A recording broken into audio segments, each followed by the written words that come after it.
is brought to you by Head Start Basketball.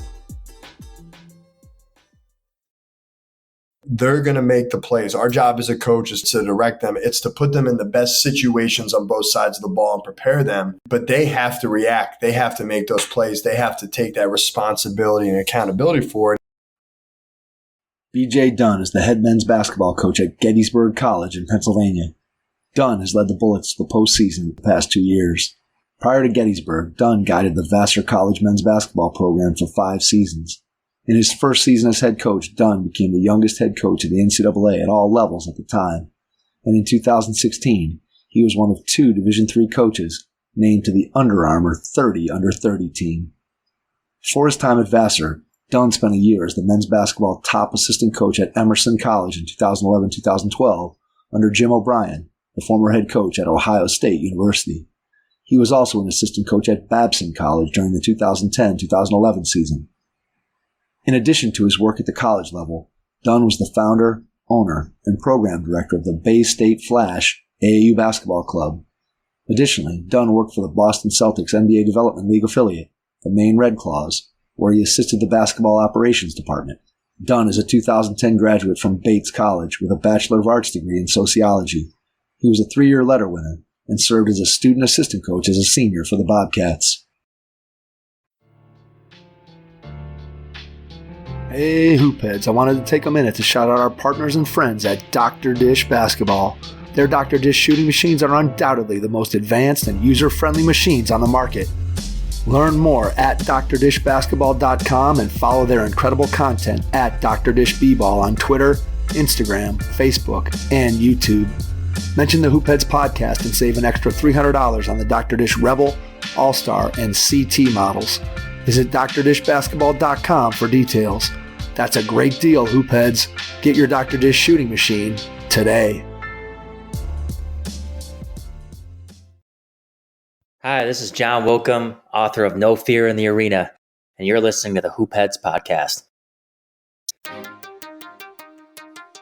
Prepare like the pros with the all-new Fast Draw and Fast Scout. Fast Draw has been the #1 play diagramming software for coaches for years. You'll quickly see why Fast Model Sports has the most compelling and intuitive basketball software out there. For a limited time, Fast Model is offering Hoopheads listeners 15% off Fast Draw and Fast Scout. Just use the code HHP15 at checkout to grab your discount, and you'll be on your way to more efficient game prep and improved communication with your team. Fast Model also has new coaching content every week on its blog, plus play and drill diagrams on its Playbank. Check out the links in the show notes for more. Fast Model Sports is the best in basketball. Be prepared to take some notes as you listen to this episode with B.J. Dunne, head men's basketball coach at Gettysburg College in the state of Pennsylvania. Hello and welcome to the Hoopheads podcast. It's Mike Klinzing here with my co-host Jason Sunkel tonight, and we are pleased to welcome B.J. Dunne, the head men's basketball coach at Gettysburg College. BJ, welcome to the Hoopheads pod. Hey, thanks, Mike. I'm excited to be here. Thrilled to have you on. Looking forward to diving into all the things that you've been able to do in your career. Let's start by going back in time to when you were a kid. Tell me a little bit about some of your first experience with the game of basketball, what you remember from an early age. Well, outside of my dad having to carry me out of the Fleet Center when the Indiana Pacers swept the Boston Celtics a long time ago, I guess for me, my love story, I'm from a really small town in Massachusetts called Medfield. And some of my just earliest memories are being in our driveway. Before we had a basket, I used to put this milk crate in the driveway. And I don't know if you guys remember those like Lay's chips where you could accumulate points. Oh, yeah. So I remember I saved up enough points and I got one of those like really cool portable speakers. Now, my guys have no idea what those were because it was just a radio. Now, we have all these unbelievable, speakers that, project throughout the gym. But I remember I would like run out of my, garage into the driveway, and my grandparents had retired at the time to Wilmington, North Carolina. And my grandfather got me in North Carolina full uniform. So that thing never got washed when I was like 8, 9 years old. I was, shooting this milk crate all the time. But that was really when I started to fall in love with it. And I played a lot of sports growing up, but, I always just took to the teamwork and just the chemistry and I really just, the excitement, of the game. And, that translated into continuing to play, obviously, throughout high school and then into college and into what I do now as a coach. You were seriously old school with the milk crate, man. Dude, old school, man. And it wasn't even like on a pole, man. Like I was shooting that thing on the ground. So, I could really shoot the ball. So, like, you got to think. You need a peach basket. I had to. DJ, you need a peach basket. I know. I needed that. But you want to talk about developing good arc, man. Like I had to have enough arc and touch so that ball didn't bounce out of the crate. Because if it did, I would exactly. So that thing needed to land in there perfectly. And then, obviously we finally got the hoop and, we got the chain net because if you have a hoop in the driveway, it has to have a chain net. So that was when we moved to Gettysburg. That was my only request to my wife when she was like, what do you want to get for the house? I said, well, we're buying a house with a basket and I'm putting a chain net in day one. So that's what we have. Nice. The aesthetics of the chain net. Absolutely. Got to hit that sound effect. There's no doubt. It's a totally different feel than the swish. Let's put it that way. Better, man. Nothing better. All right. So as you move on and you get a little bit older, what do you think about when you remember some of your early coaches? Are there guys that coached you, whether while you were playing in a youth league or when you're playing in middle school, that had an influence on you both as a player and maybe still now as a coach? Yeah, no doubt. One of the cooler things when I was in middle school, I played lacrosse throughout middle school and high school. My dad was actually my middle school lacrosse coach from 6th to 8th grade. And I just, we had such a really great relationship on the field. And it was really fun, just like being at practice, like with your dad, but knowing that like he was your coach and he was trying to help you get better. And I think when I think back on like my youth coaches, he definitely just, sticks out to me where there was that, give and take, that, push-pull relationship of, all right, like he's my dad, he wants to see me succeed and seeing him as a coach, but then also having an opportunity to, see him as a dad too and watch him cheer and support you when you do something good. And our teams were really successful. And I just like remember when I was in middle school, like he made it really fun, right? Like you're in middle school, it's not, it was travel, but lacrosse was still new. So it wasn't these like elite select teams that there are now. And just the way that he was able to teach the game and make everybody really enjoy it for some of our players who may not be as athletic or understand the game at a level at some of the other guys, like he made them feel valued.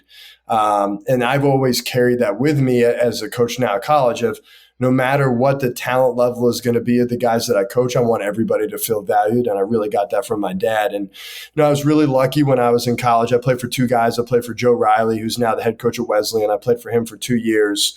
And he just, was such a culture guy. And I just remember like he was so stubborn on his values and standards. And we really believed in that too. And we had some really good teams my first 2 years in college. And then, when he left for the Wesleyan job, John Furbush took over, and he's had a lot of success. He took Bates to a Sweet 16 a couple of years ago.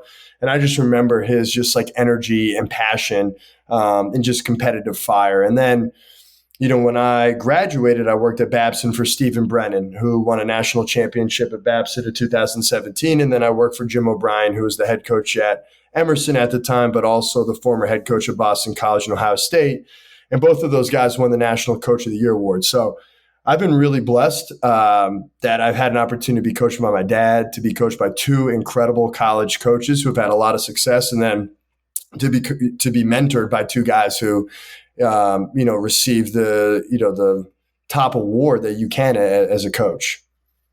When was the moment you knew you wanted to coach? Was that going back to the influence of your dad, or did it come a little bit later? So when I was a junior in college, going into that summer of my senior year, I thought I wanted to work in the front office. So I applied for all of these internship opportunities. I had an internship with the Charlotte Bobcats. I ended up staying up in Maine and working for the Maine Red Claws, and it was their inaugural year.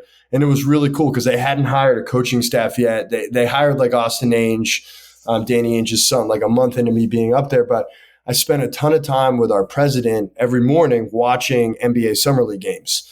And we were evaluating players, who was going to make rosters, who was going to slip. I did some research on some EuroLeague stuff, some lower level Europe leagues too, about which guys may want to try and test the NBA waters, who we could kind of get in the G League. And that was great. But I think it was at that moment, honestly, that I was like, man, like these dudes are commodities. Like this is a job. Like we're talking about salaries and contracts and trading guys and who's going to slip and who's going to fall. And we're betting on these guys. And I really enjoy the camaraderie, the teamwork of like building something and really the process. And I think that's why we've had a lot of success since I've been at Gettysburg is, we built it, with younger guys and we've watched them grow and we've watched them develop. And I think it was that moment that I was like, man, like I want to be on the floor. Like I don't want to be, an eye in the sky in some suite or some box and, moving some guys around. I want to really develop relationships with guys. I want to help them through adversity and help them find other ways to win. I want to be in workouts. I want to diagram plays, scouts. So my senior year, I actually was a student assistant at Bates. And I think that was, but that moment, that I was at the Red Claws really, was the catalyst for, okay, like I want to, have a profession in basketball, but I want it to be on the floor. So when you shift that mentality, then how did that shift your approach to the basketball landscape and starting to make connections and try to think about how you were going to actually get a job? Or was it still just, hey, I just got to build my network and kind of see where things fall? Yeah, no, I was really fortunate. I had known Coach Brennan when I was at Babson. He had recruited me out of high school. His wife actually was my high school student advisor. I worked his camps. I went to his summer camps. So going into that summer, all I knew what I was going to do was I was going to get my master's from Babson College. I figured that would be a good thing to have. I just finished undergrad. I was like, all right, I'm already in an academic mindset. I might as well keep this thing going and not take a break. And I went into his office just asking for help and advice. And he said, hey, I got an open spot. What do you think? And I'll never forget that. And I've always tried to do the same. I had such an unbelievable undergraduate experience from my coaches. And then for him, who knew me, but obviously didn't know me as a coach, but he was willing to put his, stamp of my approval of being on his staff. That just meant so much to me. And I'm forever, grateful for him that anytime someone wants to get their foot in the door and reach out for advice, if I have an opening, I'm going to do whatever I can to help them out and mentor them. And, that's really how I got in. And then I connected with Coach O'Brien through somebody that Coach Brennan knew. I started my own AAU program when I graduated from college. I did that for 2 years. Obviously, I built up my network that way, having some college level guys, and you're talking to college coaches on the phone and you're out and you're about. And I think it's important to try and be everywhere as a young coach. Like you got to grind, you got to hustle. I know people don't always talk about, they don't like to, talk about the word grind, but it is a grind. I mean, you're working almost 7 days a week. You're in the gym Friday, Saturday, Sunday. You don't see a lot of sunlight. So it is a grind in a lot of ways. And, I felt like that kind of helped me, grow and expand my network and put myself out there as someone that, was going to be a relentless worker and had a strong passion for the game. All right. Best part and worst part of running your own AAU program?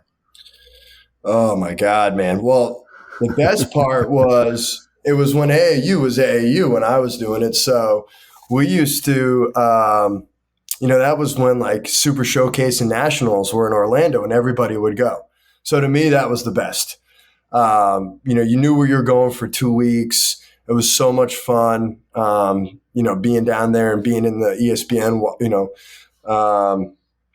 or the Disney, arenas. Oh, man. The worst part, honestly, is just like getting the kids to practice, man. I did a lot of driving. And back then, I didn't have a lot of money in my bank account. So any money that I had, I was spending on gas money, picking kids up and taking them places.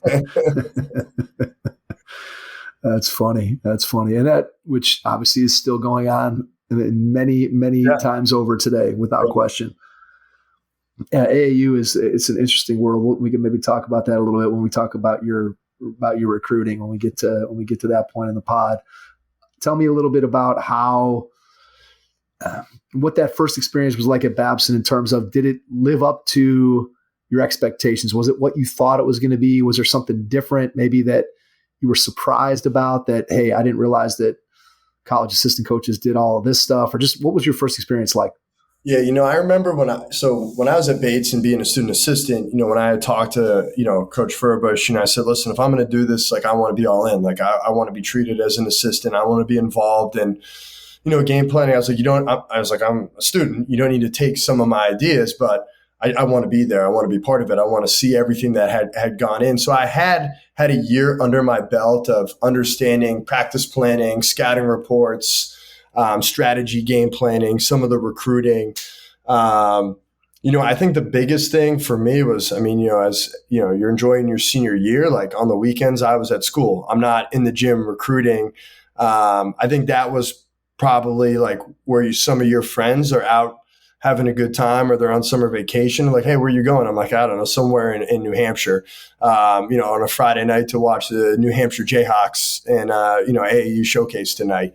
So I just think the amount of time that we spend in the gym and spend on a player to really build a necessary relationship to yield them, I think was something that was really eye-opening to me, that I've always carried now, with me wherever I go, and how we really attack recruiting.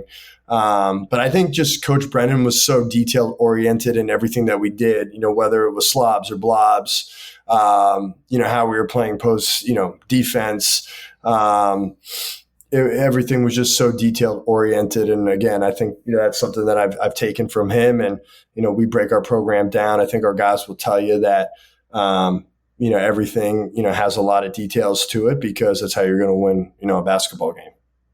Did you start putting together a notebook, a computer file of all the things that you felt like you needed to continue to remember and just gather as you started to prepare for the potential that maybe someday you'd be a head coach?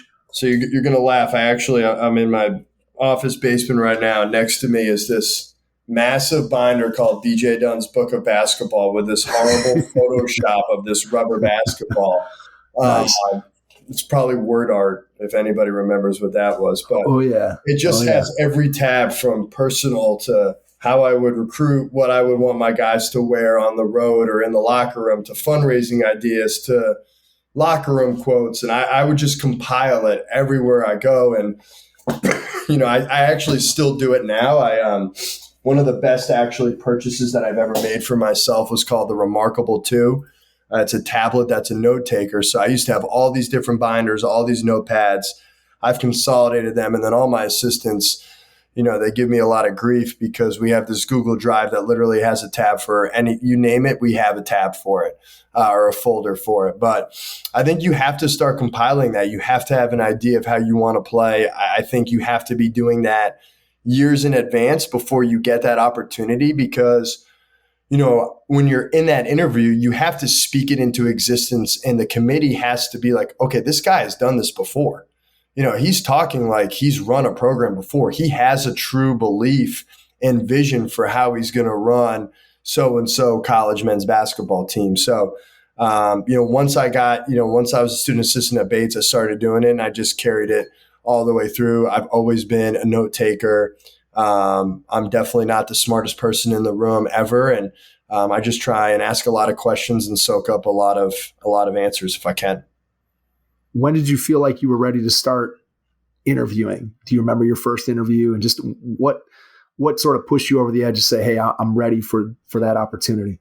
So I was really lucky. I was in the right place at the right time. So when I was at Vassar, I was an assistant at Vassar College. There was unfortunately a coaching change.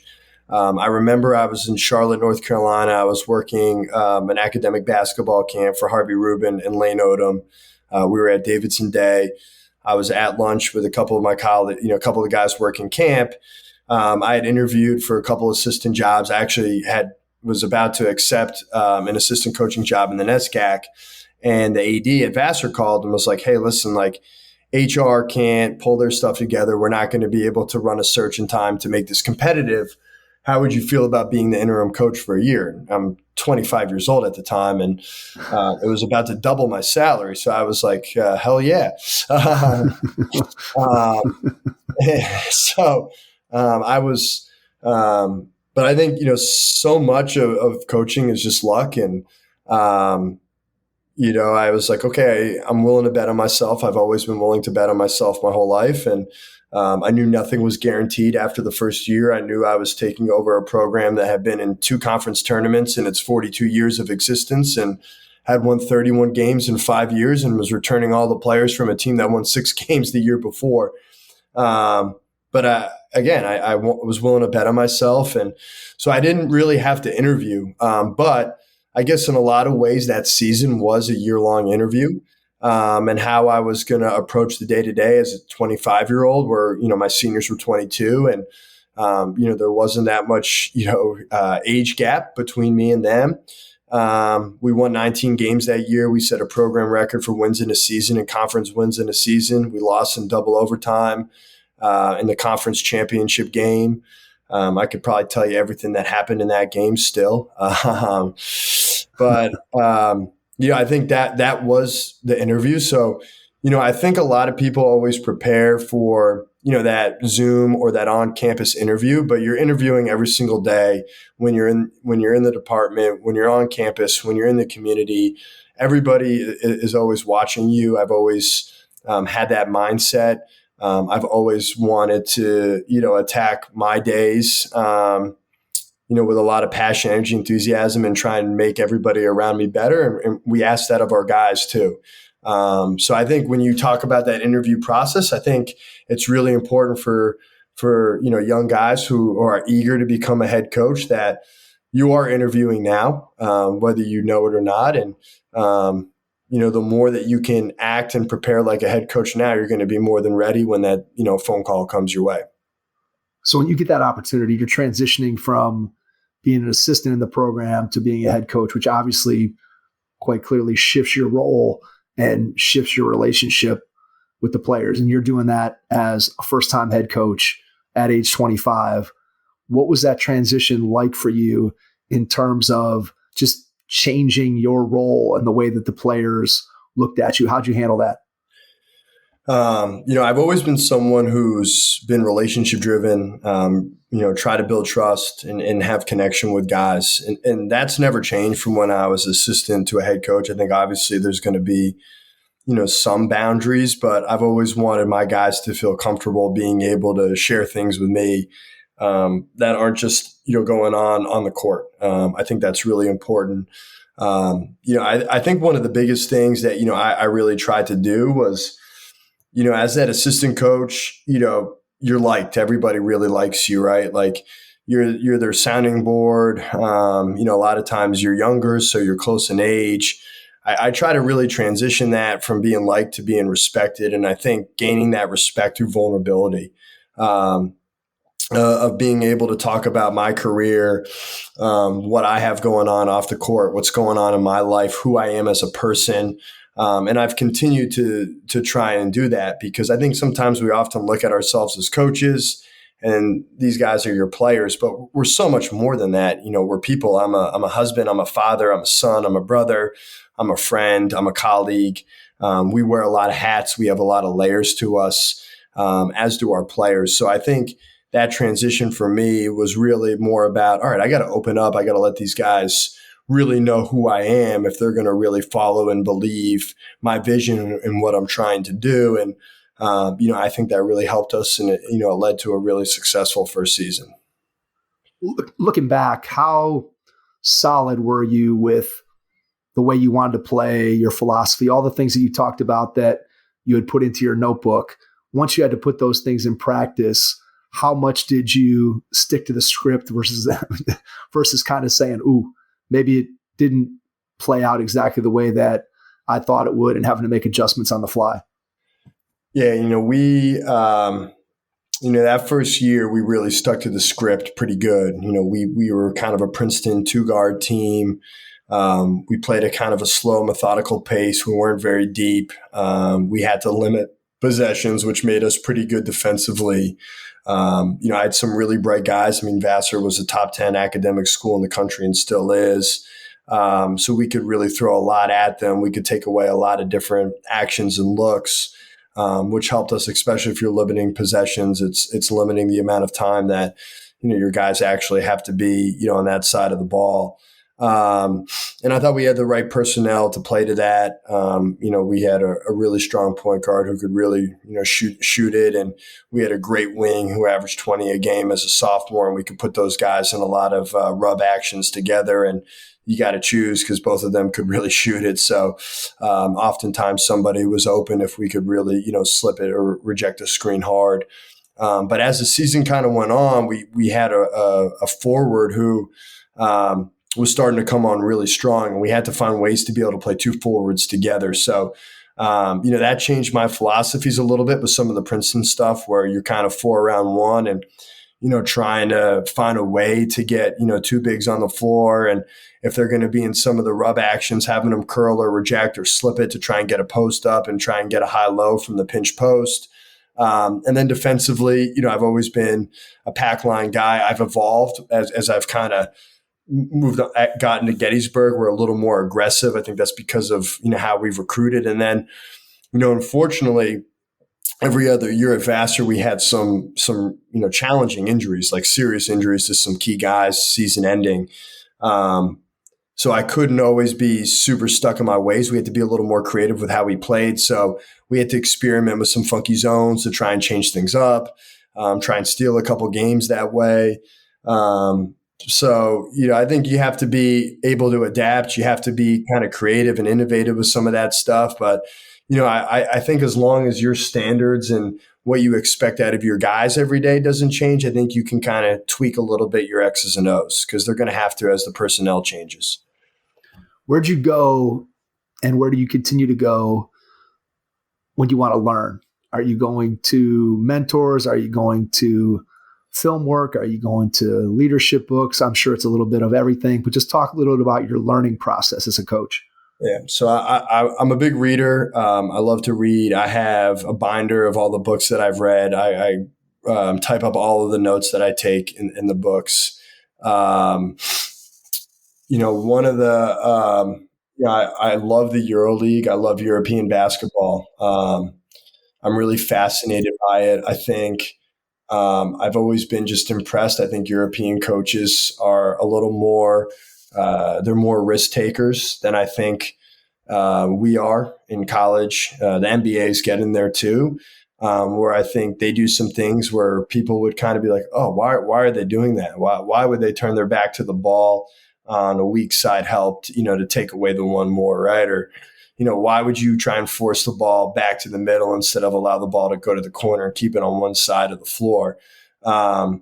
So I've always been intrigued by that, and Slapping Glass does such an unbelievable job with their news. Those guys are awesome. Videos and breakdowns, and I was able to do a roundtable with them at Van Gundy last year, and so that's really where I go. They do a lot of that stuff, but there's a lot of other guys on Twitter that I really enjoy and follow. But yeah, it's just I think the reading, read as much as you can. We do summer reading with our guys, and when we come back in the fall. We always have some culture meetings based around the book. We read Legacy by James Kerr about the All Blacks in New Zealand. So I think just, as much as I can get my hands on, and then every off season I try and come up with some type of plan of, all right, I have all these Twitter bookmarks of offensive ideas. All right, let me look through these. All right, this week I'm going to look through some defensive stuff and, not trying to like completely change what you do, but just like adding a couple things here and there. It's funny, like, my wife the other day was like, hey, like now that, classes are over, like, do you have to be in the office every day? And I was like, but I like to be in it. I like to, watch, as much basketball as I can. This is the fun part of the year for me where I really get to learn and grow and think about where we can put some of our personnel and put them in positions to succeed. So I think that's really crucial for anybody in our profession to never stop learning. Yeah, absolutely. I think being able to learn, and then, like you mentioned earlier, being then able to look at your personnel and adjust, whether that's adjust in the off season going into the year with the anticipation of which guys you're going to have available. And then obviously in some situations, if you have injury or other things that happen where you got to adjust on the fly. And the more tools you have in your bag, the better off you're going to be able to make those kinds of adjustments. What about the recruiting when you're at Vassar? Obviously, as you mentioned, tremendous academic school. What was it like recruiting there? What did you like about that process and some of the guys that you were able to bring in? Yeah, no, it was, it was definitely challenging, but I think in a good way. There was a really, high academic standard that you had to meet to be accepted to Vassar, as there should be. I think that really helped me just with my networking, expanding my network to, a national level of, all right, we're not just going to recruit kids, in New England or in New York. Like, we have to really get out there if this is such a small pool of potential, student athletes. So I think that really just opened that network up for me, allowed me to connect with a lot of different high school prep coaches, AAU coaches. And we were able to get involved with some really, really great players who, are doing some pretty amazing things in the real world. We actually, have our first player wedding this fall in the Outer Banks, which is going to be pretty exciting and really cool. Just to see those guys go through different life stages. Which we're excited about. So, I think, that's the biggest thing that I would say that I took away from that experience was, really, working with the high school and the AAU coaches, prep school coaches, and having a more national network than, starting having a regional job where you're only very, recruiting from a regional standpoint. So you spend 5 years at Vassar, and obviously you're getting that thing turned around from where it was when you took over. Great institution, and you've got the program headed in the right direction. Why Gettysburg? Why at that moment? What about the opportunity there was attractive to you? And just tell me a little bit about the process of getting there. Yeah, no doubt. So, I think a couple of things. I was really proud of what we were able to do at Vassar. It definitely took a lot of energy to get that to where we had to go. And I felt like I probably got it as far as I was going to be able to get it. And I felt like it probably needed somebody else. And Ryan Mee's done a phenomenal job. I mean, they won the Liberty League championship for the first time ever a year ago. And he's going to continue to do great things there. And that's a really good friend of mine. But it was going to take a job like Gettysburg for me to apply to look elsewhere. So my wife is a Gettysburg alum. She was an All-American lacrosse player at Gettysburg. So when that job, opened up, there was a lot of pressure on me. The most important pressure right there. The most important pressure. But, I think when we both thought about the job, we were just married. It was an opportunity to kind of come home and start a home and start a family in a lot of ways. In an area that she was familiar in, a place that she loved and that I had grown to love because of the people that I had met through her that, just talked about Gettysburg like it was one of the eighth wonders of the world. And it's a pretty amazingly strong, passionate place. And it was a place that I felt like we could win a national championship. And when you look at the success of our athletic teams across the board, we've won well over 100 Centennial Conference championships.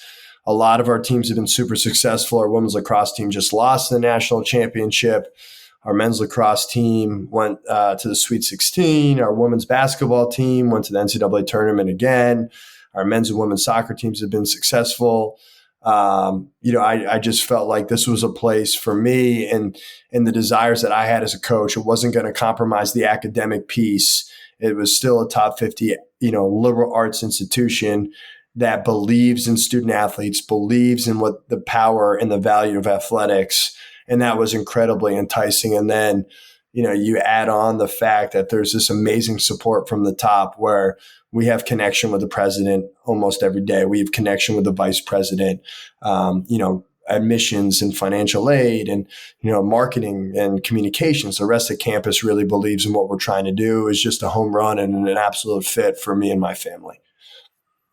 What was the number one question you asked in the interview when you were thinking about what was going to make the difference and whether or not you were going to go there? Man, that's a great question. I feel like I might have blacked out that day because I was so nervous.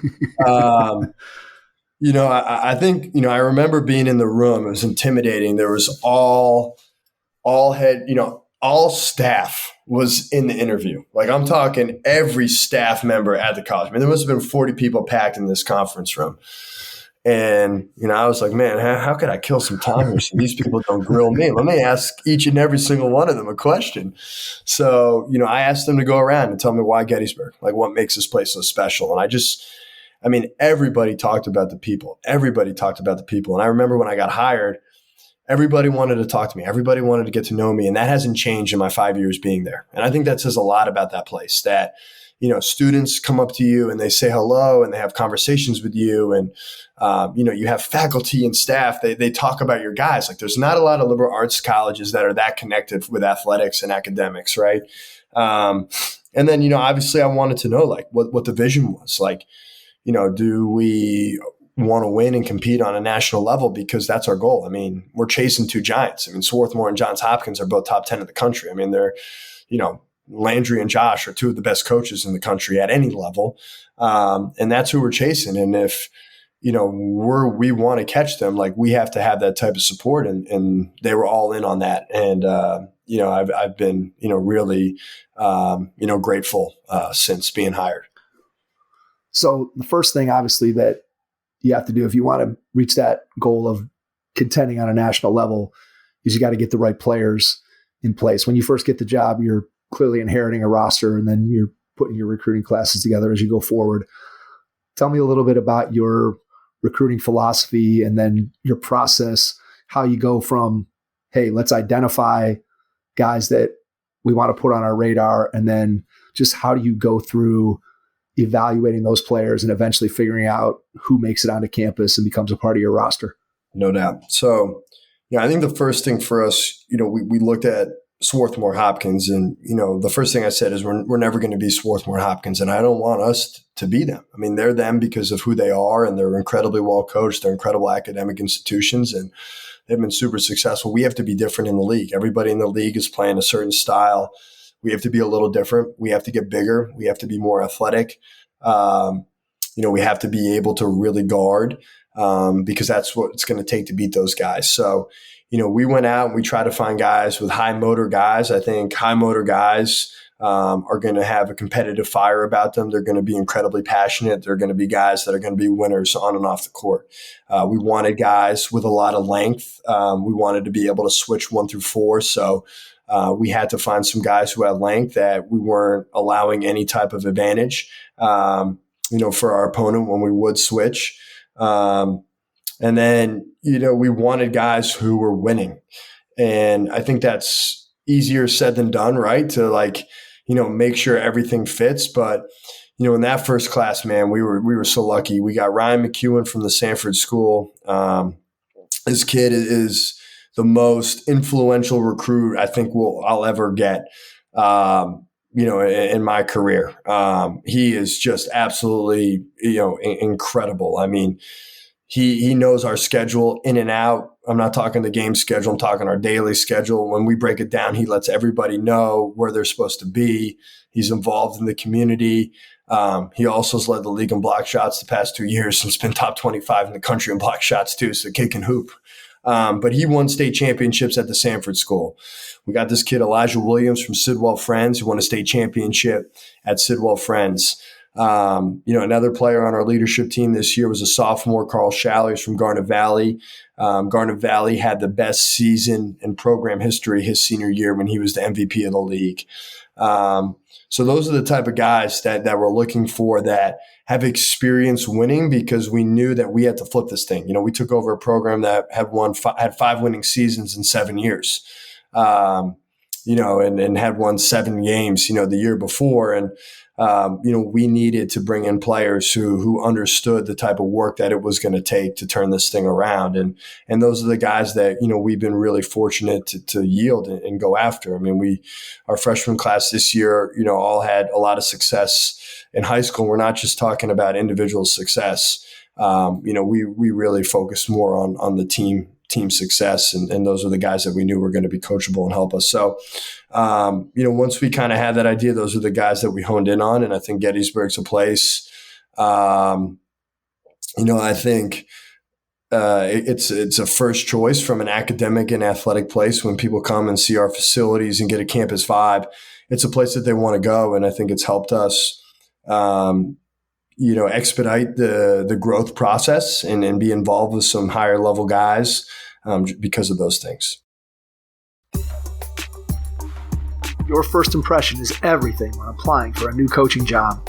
A professional coaching portfolio is the tool that highlights your coaching achievements and philosophies, and most of all, helps separate you and your abilities from the other applicants. The Coaching Portfolio Guide is an instructional, membership-based website that helps you develop a personalized portfolio. Each section of the Portfolio Guide provides detailed instructions on how to organize your portfolio in a professional manner. The guide also provides sample documents for each section of your portfolio that you can copy, modify, and add to your personal portfolio. As a Hoopheads Pod listener, you can get your Coaching Portfolio Guide for just $25. Visit coachingportfolioguide.com/hoopheads to learn more. How do you balance evaluating a kid with their high school team versus AAU? Do you weigh one more than the other? Do you like looking at them in both environments and kind of taking bits and pieces from each one? How do you look at just seeing those players in those two contrasting environments? Yeah, no, I would, I would agree with what you just said, that, we're kind of taking bits and pieces from both. What's been great is having these scholastic periods in June. It gives us an opportunity to evaluate these guys in AAU from April, right, all the way up until those in June. And then they play with their high school teams, and just to kind of see how they fit in and gel. What was actually great about COVID when we didn't play and high schools did, we got to watch almost every one of those games because everything was live streamed. And that was honestly like one of our better recruiting classes that we've ever had. And, we really enjoyed watching those guys compete because there wasn't a lot of guys in the gym. And you could tell, when the gym wasn't full, you didn't have those student sections, right? Everybody's playing in masks. Like, you got a really good feel for who loves this game, regardless of how many people are in the stands and if the music is pumping, right? And I think, watching all those games and seeing who could get up game in and game out when there weren't fans, those guys have, really helped us at Gettysburg. Once you have these guys on campus and you're starting to build your team, obviously one of the things that's really important is creating a cohesive team and building the culture. When you think about what it takes from your end as a head coach to build a culture, what are some of the keys to making sure that you're building the kind of team that you want to coach? So, when we're in the recruiting process, we talk a lot about pounding the rock. That's kind of become our mantra. It's this idea of this relentless pursuit of continuous improvement and just trying to get better every single day. So I think in the recruiting process early, we're really trying to vet the type of guys that are gym rats, that are want to be coached, that know they're not a finished product.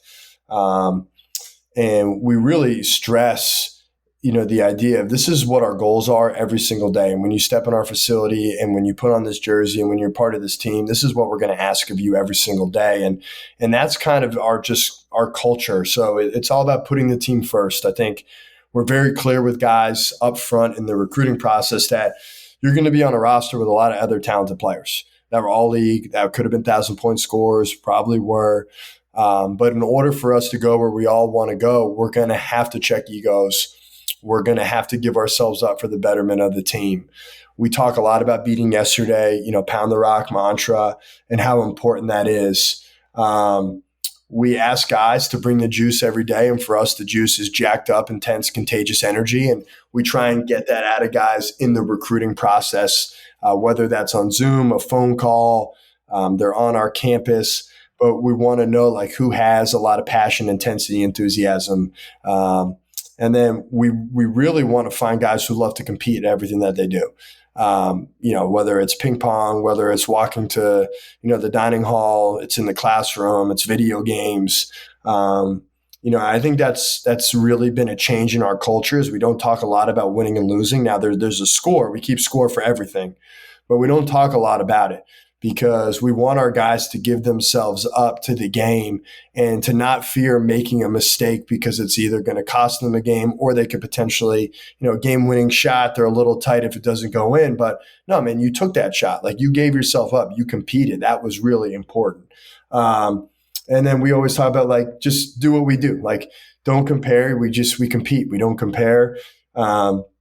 And the other key with our competing is we want guys who can embrace adversity and find ways to win anyways. And we try and get that out in the recruiting process too. Like, has there been some adversity in high school, in a game, in a season, just kind of getting an idea of where they are mentally. And then, our last two are just making every play count is crucial for us, and everything that our guys do, being a good citizen off the court.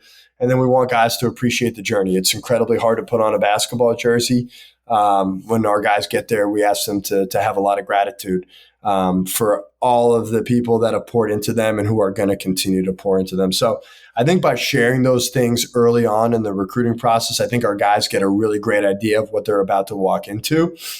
And then, when they get to us, I think one of the other, strong things that we do is I'm a big believer that everybody on our team has to be an elite leader. It's not just about our upperclassmen, our captains. When our freshmen come in, they're going to have the same weight and responsibility to the mission as a senior who's played in 70 games. I think that increases our connection. It enhances the brotherhood. It makes guys feel pretty invested in what we're trying to accomplish.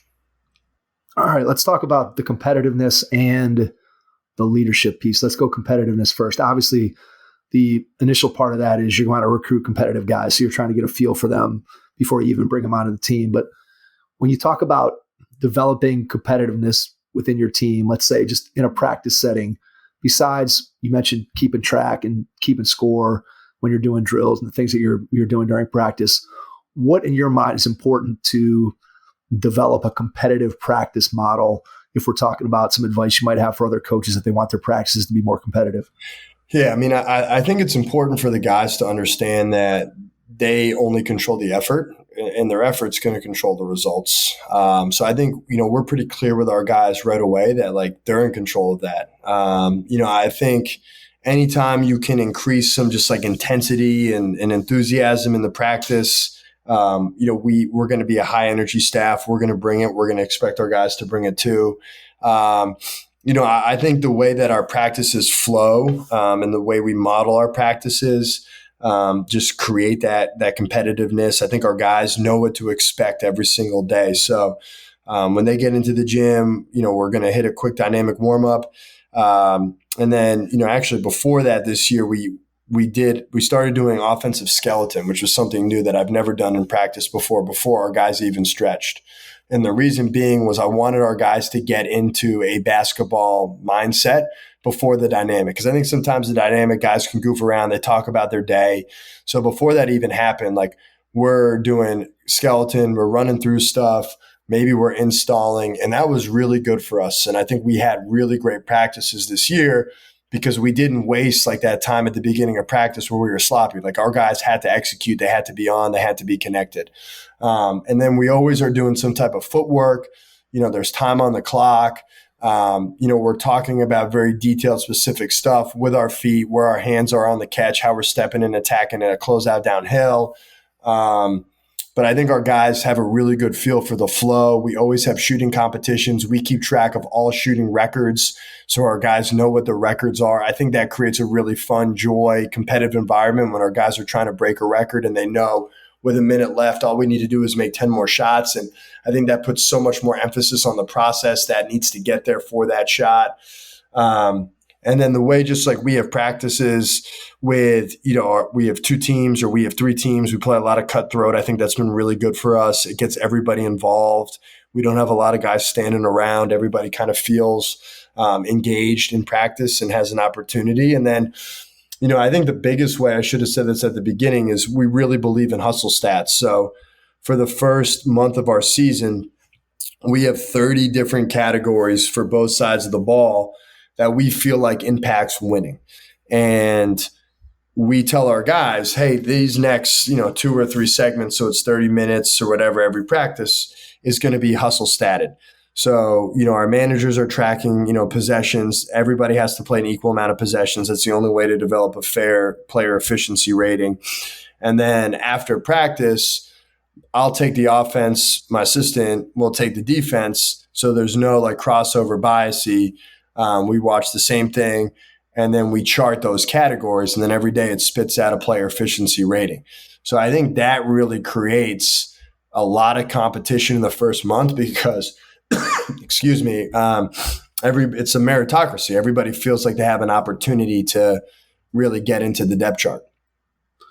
All right. How do you train your managers to make sure that they're getting things recorded the way that you want them recorded? And then I'm assuming you go back and are kind of double checking at least at first until you start to build up some trust with those guys. Now, our managers, we have the best managers in the country. One of them is the GA at Buffalo. The other is the GA at the Mount. And another is an assistant coach in the Millbrook School in New York. So we kind of crushed it with those 3 guys this past year, and they're going to be pretty missed. But those guys were absolutely awesome. So, we've been doing it. They've been with us for the past couple of years. So they kind of had an idea. We just had a sheet. They knew anytime somebody crossed half court, it was a possession. And then, because it's going to be in a very specific part of practice, we actually will make those sheets based on the teams and possible rotations that are going to be seen in that segment, if that makes sense.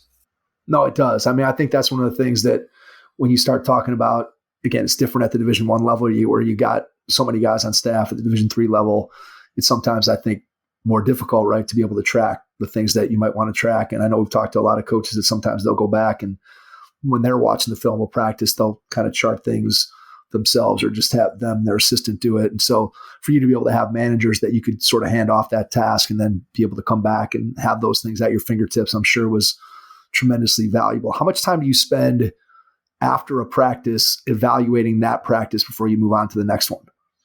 Every morning we're breaking that practice down and watching it.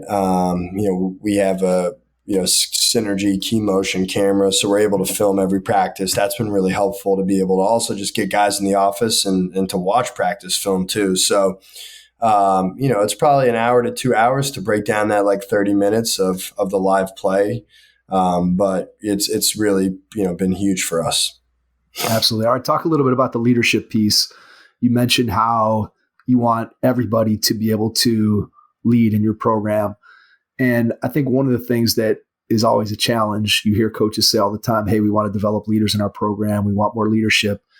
And I think what's important is how do you go about giving the players the space to be able to lead? So when you think about developing each player on your team into a leader, or you just think in general about developing leaders in your program, what are some ways that you do that in terms of giving them the opportunity to take something over and lead, if that question makes any sense? Yeah, no, I mean, I think, going back to what you were saying is, coaches always talk about wanting to develop leaders or everybody to build leaders. And I think we have to look at it as how do we define leadership? Because there's so many different ways to define leadership and what a leader looks like, right?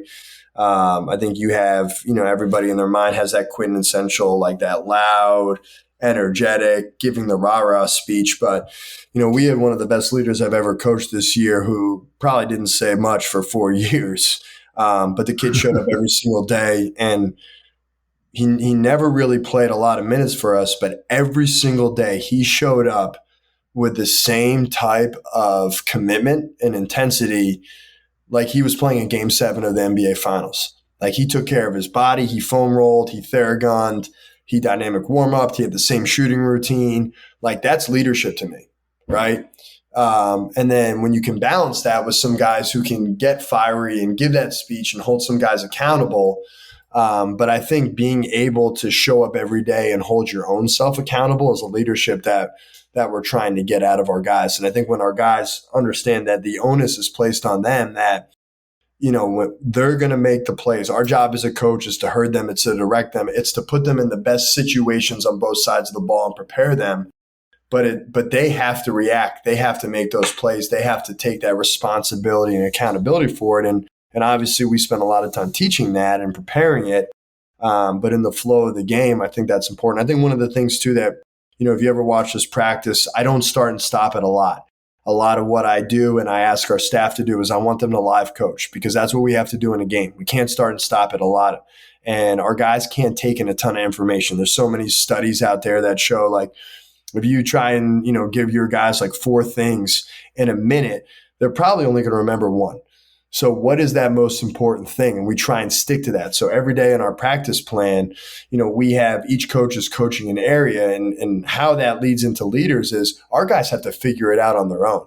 The knowledge has to be on the floor. It's great if our staff knows what the other team is going to do, or we know how we want to attack some type of ball screen, but our guys have to be able to execute that. So we start that in practice. And when they can, build those connections and those leadership and those voices and those actions together, man, that's when the magic happens. And it's really awesome to see. I think some of our other leadership stuff that we've done, I think the summer reading is great. We split guys into groups. They each take like 2 to 3 chapters and they give these presentations, and they continue to blow me away when they do these presentations. Like, they have these unbelievable PowerPoints, and they really spend a lot of time and energy and effort into it. And it's really impressive. But I think giving them and letting them know that they have as much stake in this program as you, I think is really, really important. I don't know if you guys watch Ted Lasso, but it was, incredible TV show. And, one of the last scenes, this guy, Trent Karim, was writing this book, and he called it The Lasso Way. And he said, change it. This was never about me. It was always about the program and the guys. And I think that's a really important way to look at leadership, is like, those are the guys that are going to produce the wins. They're the ones who are competing every day, and they have to feel like this is their team and this is their program, and you have to let them lead, and you have to be okay with that. You can herd them. You can equip them with the tools.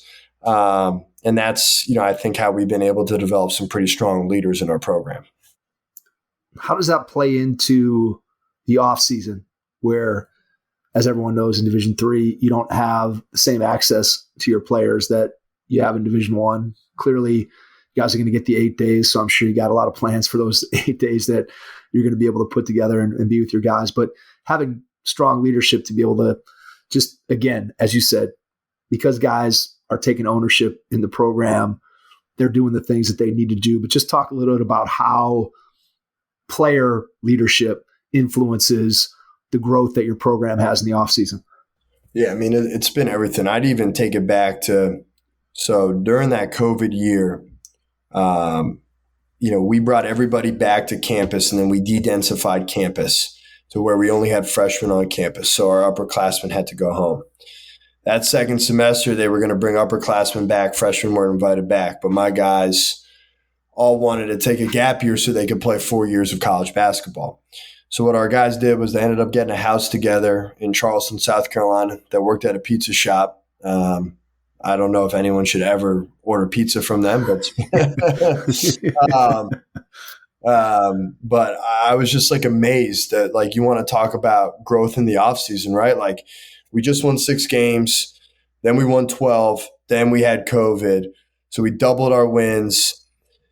Those guys took it on themselves to say, hey, like, we're not having a year, but we have to continue to grow. We have to continue to get better. And the only way we're going to do that is if we are together.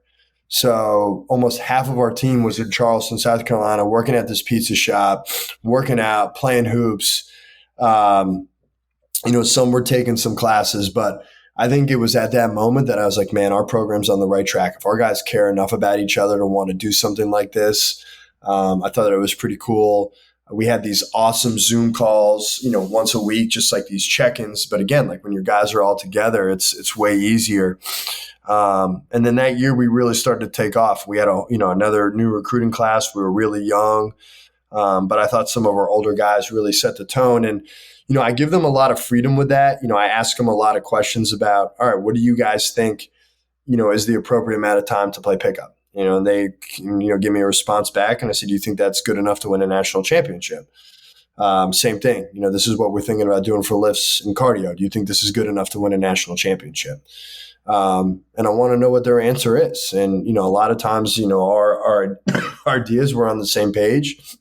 Sometimes we're a little off, and that's natural. And it allows us to have a little bit of discourse and figure it out. But I think you have to give those guys some freedom, especially, at our level when we really can't be around them. But I think when you have the right team and have the right guys with the right mentality, I think they're gonna get the job done.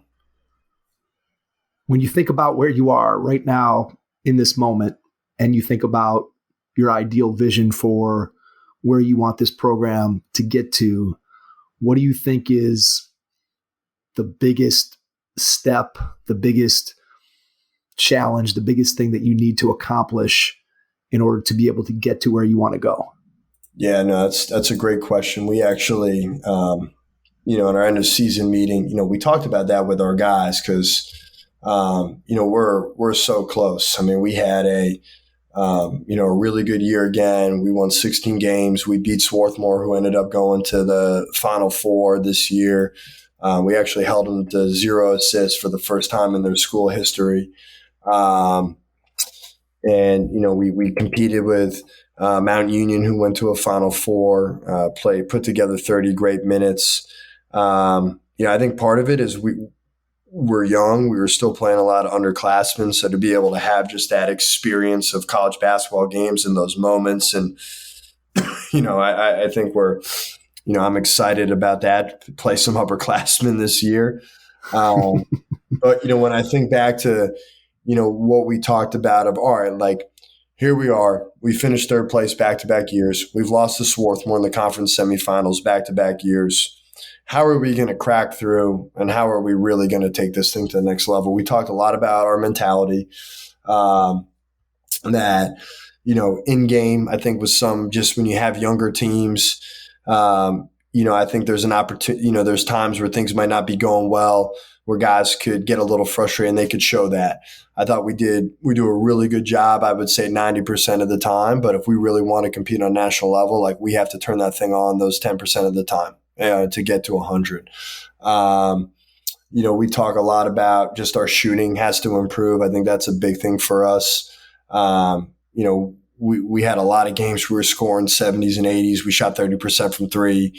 That's just not good enough, for us to really compete at the next level. So, that was a thing that, we really wanted to improve in this offseason. We purchased the NOAA shooting system, which is, the video camera on both hoops that, provides our guys, direct feedback, immediate feedback. So how do you use the NOAA? I'm just curious, just in your program, because I think it's a really cool piece of technology. Yeah. I'm just curious how you put it to use. Yeah. So, a lot of it is like in the off season, our guys can just go in and use it on their own. I can't really look at it or track it, right? Because, it's the off season, but, right.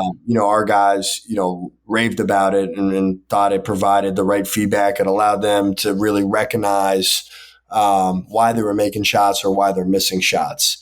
I'm excited to use it, with guys in workouts, especially there's one feature called the splash, which it will only make a splash noise if it's within like 2 or 3 degrees of the metrics. So it really forces guys to put an emphasis on their mechanics for each shot, right? So we're excited to use that. And I just think that direct feedback, I think that guys need every now and then, just like, all right, that arc, it was 42. The goal is 45, right? Like, you need to hear that to recognize, all right, I got to get my elbow up, or man, I was off, left or right. Like my wrist wasn't, centered. My depth, I was short. Like I got to reach a little more into the hoop. Right. So, we're really excited to add that, but I think that was just another element for us. It's like, we really have to improve our 3-point shooting. Swarthmore and Hopkins are such great 3-point shooting teams.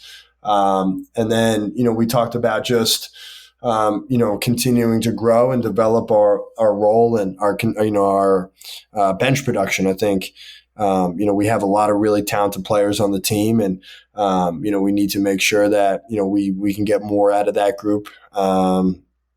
But I think those 3 things are kind of where we need to go. And, I think our culture is really strong. We have the right pieces. I think we just have to fine tune those three things. And I think we're really excited for what we could possibly do this next season. Now, I didn't hear you mention milk crates. That could come out, man. That could come out. We actually, the milk crates are used with the 45-pound plates, and our guys push them up and down the court. You're missing out on the marketing, man. Forget the Noah. Just you should start selling the BJ Dunne milk crates. Seriously. All right. One final question. When you think about what you get to do every single day, wake up in the morning and you get to go to your job, what brings you the most joy of being the head coach at Gettysburg College? I think there's two things. One, I love coaching. You get to watch your players, go through some really hard things and embrace adversity and come out on the other side and win. And it brings me a lot of joy to see them succeed and on and off the court. I think for me, we have a 2.5-year-old. It's my wife's alma mater. I get to drop him off every day on campus at daycare. He loves my guys. My guys love him. It was actually really cool. I was checking in with all my guys yesterday, and every single one of them asked about him. That was pretty next level. And then I get to go into a gym where, my wife has banners that hang. So I think the combination of, watching your guys succeed and push through and win in life, and then, to be at a place that means a lot to your family, and then to watch your little guy, grow up and celebrate with the guys and dance in the locker room. And I think the impact that they, get to make on his life, whether they know it or not, is pretty cool. Like, he was at graduation cheering for those guys. I mean, he's 2.5 years old. He knows everybody's name, and he's watching them come across the stage, and he's rooting them on. I just think they've made such an impact in his life, and it's a pretty cool, thing for me and my wife to experience. Absolutely. To be able to have your basketball family interconnect with your real family, I think is something that is really special. And it's obviously something that as he continues to grow up and being around the guys, and it's just going to make it from a father-son perspective and a family perspective, just such a joy to be able to have that. So I think that's well said. Before we wrap up, I want to give you a chance to share how people can connect with you, learn more about your program. You want to share a website, social media, email, whatever you feel comfortable with. And then after you do that, I'll jump back in and wrap things up. Yeah, absolutely. No, I'm pretty active on Twitter. My personal, I got to remember it here. I think it's Coach BJ Dunne. We're at Gberg MBB for both Twitter and Instagram. Always trying to post content and, promote our guys and what we're trying to do. And, always want to help just the younger generation of coaches and, the best that I can. So never hesitate to reach out. I've been really fortunate to be mentored by some great, coaches who've provided me some incredible experiences and opened a ton of doors, and, love to pay it forward. BJ, cannot thank you enough for taking the time out of your schedule tonight to join us. Really appreciate it. And to everyone out there, thanks for listening, and we will catch you on our next episode. Thanks.